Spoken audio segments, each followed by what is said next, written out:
Hello everyone, how are you doing? This is MD Tech here for another quick tutorial. In today's tutorial, I'm going to show you guys how to go about turning on or enabling autofill on your Android device. So if you want Google to either have autofill enabled or disabled, in today's tutorial, I'm going to show you guys how to do it. And without further ado, let's go ahead and jump right into it. All you have to do is swipe up on the home screen, and then you want to go down and select the settings gear button. Go underneath the security and privacy tile, and then scroll down and select under other settings where it says more security and privacy. And then scroll down again. Underneath where it says autofill service from Google, select that.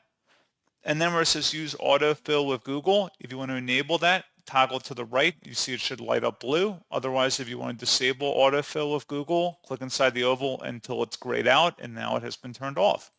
So pretty straightforward process here, guys. And as always, thank you for watching. I do hope that I was able to help you out, and I do look forward to catching you all in the next tutorial. Goodbye.